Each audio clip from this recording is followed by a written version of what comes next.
দর্শক, আমরা আজকে চলে এসেছি সাতক্ষীরা জেলার কালীগঞ্জ উপজেলায় এবং এই কালীগঞ্জ উপজেলা আমরা আজকে আপনাদেরকে ঘুরিয়ে দেখাবো। আশা করি ভিডিওটি আপনাদের ভালো লাগবে এবং পুরোটার সময় আপনারা আমাদের সঙ্গেই থাকবেন। দর্শক, প্রথমেই কালীগঞ্জ উপজেলা নিয়ে কিছু তথ্য আপনাদেরকে জানিয়ে দিই। কালীগঞ্জ উপজেলার কোনো সঠিক ইতিহাস আজ পর্যন্ত পাওয়া যায়নি, তবে এই এলাকার ইতিহাস সম্পর্কে সতীশচন্দ্র মিত্রর একটি বইয়ের উপর নির্ভর করতে হয়, যা যশোহর খুলনার ইতিহাসের উপর রচিত। এই গ্রন্থের নামকরণ বিষয়ে কালীগঞ্জকে একটি আধুনিক নাম হিসেবে উল্লেখ করা হয়। রাজা প্রতানের পতনের পর বাজিতপুর পরগনা নদিয়ার রাজার হস্তগত হয় বলে উল্লেখ করা আছে। তারপর চাপড়ার রাজা কৃষ্ণরাম এই পরগনা খরিদ করেন। পরবর্তীতে তা কালক্রমে কলিকাতার দর্পনারায়ণ ঠাকুরের হস্তে যায়। তৎবংশীয় কানাইলাল ঠাকুর নারায়ণপুরে কালী প্রতিষ্ঠা করেন। উক্ত কালী থেকে কালক্রমে কালীগঞ্জ হয় বলে গ্রন্থে উল্লেখ আছে। এই ইতিহাস ব্যতীত বাইরে আর কোনো উৎস পাওয়া যায়নি। কালীগঞ্জের মোট জনসংখ্যা ৩,২৫,৬২৫ জন। মুক্তিযুদ্ধ চলাকালীন কালীগঞ্জ ৯ নং সেক্টরের অধীনে ছিল। বসন্তপুর, খানজিয়া, পিরোজপুর, নাজিমগঞ্জ, দুদলি এবং উকসা এলাকাগুলোতে পাক হানাদারের সাথে মুক্তিবাহিনীর একাধিক সংঘর্ষ সংঘটিত হয়। ১৯৭১ সালের ২০ নভেম্বর কালীগঞ্জ শত্রুমুক্ত হয়। বর্তমানে এই উপজেলার শতকরা সাক্ষরতার হার হচ্ছে ৪৭ জন। সাতক্ষীরার উল্লেখযোগ্য দর্শনীয় স্থান হচ্ছে নলতা পাক রওজা শরীফ, প্রবাসপুর শাহী মসজিদ, ড্যামরাইল নবরত্ন মন্দির, কালীগঞ্জ ব্রিজ, কালীগঞ্জ মুক্তিযুদ্ধ জাদুঘর, ছোট মিয়ার দরবার শরীফ, সত্তার মোড়লের খামার বাড়ি, ২ সতিনীর দিঘি, মদিনা পীরের দরগা, বিক্রমাদিত্যের দুর্গ, প্রতাপাদিত্য এর বাগান উল্লেখযোগ্য। এছাড়া নদ নদীর মধ্যে রয়েছে ইছামতি নদী, কাকশিয়ালী নদী, কালিন্দী নদী এবং যমুনা নদী।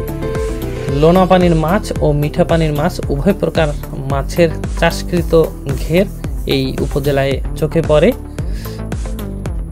কালীগঞ্জ উপজেলার উল্লেখযোগ্য শিক্ষা প্রতিষ্ঠানের মধ্যে রয়েছে কালীগঞ্জ সরকারি college, DRM united ideal college, Nalta Ahsania mission residential college, Kazi Alauddin college, Shimureja MP college, Kaliganj মাধ্যমিক বিদ্যালয়, নলতা মাধ্যমিক বিদ্যালয়, কালীগঞ্জ মাধ্যমিক বালিকা বিদ্যালয়, ধুলিয়াপুর আদর্শ মাধ্যমিক বিদ্যালয়, রতনপুর TN বিদ্যাপীঠ, শ্রীকলা আদর্শ মাধ্যমিক বিদ্যালয়, চম্পাফুল মাধ্যমিক বিদ্যালয়, মৌতলা মাধ্যমিক বিদ্যালয়,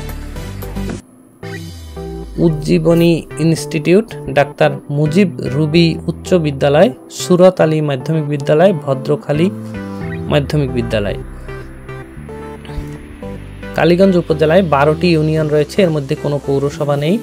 ইউনিয়ন সমূহ হচ্ছে Krishnanagar union, Bishnupur union, Champaphul union, Dakshin Sripur union, Kushulia union, Nalta union, Tarali union, Bharam Shimla union, Mathureshpur union, Dhalbaria union, Ratanpur union এবং মৌতলা ইউনিয়ন। সাতক্ষীরা উপজেলার উত্তরে দেবহাটা উপজেলা ও আশাশুনি উপজেলা, দক্ষিণে শ্যামনগর উপজেলা, পূর্বে আশাশুনি উপজেলা এবং পশ্চিমে ভারতের পশ্চিমবঙ্গ। দর্শক, এই হচ্ছে কালীগঞ্জ উপজেলা নিয়ে কিছু তথ্য। ভিডিওটি আপনাদের কেমন লেগেছে কমেন্ট বক্সে জানাবেন। আর আপনারা যদি এই চ্যানেলে নতুন হয়ে থাকেন তাহলে চ্যানেলটি সাবস্ক্রাইব করে পাশের বেল আইকনটি ক্লিক করবেন, যাতে নতুন ভিডিও আসার সাথে সাথেই আপনারা নোটিফিকেশন পান। আপনাদেরকে আমরা পর্যায়ক্রমে সাতক্ষীরা সহ কালীগঞ্জ সহ বাংলাদেশের সকল দর্শনীয় স্থান ঘুরিয়ে দেখাবো। তাই আমাদের এই চ্যানেলের সঙ্গেই থাকুন। যারা ইতিমধ্যেই আমাদের এই চ্যানেলটি সাবস্ক্রাইব করেছেন তাদেরকে অসংখ্য অসংখ্য ধন্যবাদ জানাচ্ছি এবং কৃতজ্ঞতা জ্ঞাপন করছি। আপনারা নিরন্তর আমাদের সমর্থন জুগিয়ে যাচ্ছেন বলেই আমরা প্রতিনিয়ত নতুন নতুন ভিডিও আপনাদের সামনে হাজির করতে পারছি। আপনারা এরূপ সমর্থন জুগিয়ে যাবেন সেটাই কামনা করছি। দর্শক, কালীগঞ্জ উপজেলা নিয়ে আমাদের এই ভিডিওটি দেখতে থাকুন আমাদের এবং আমাদের এই চ্যানেলের সঙ্গেই থাকুন।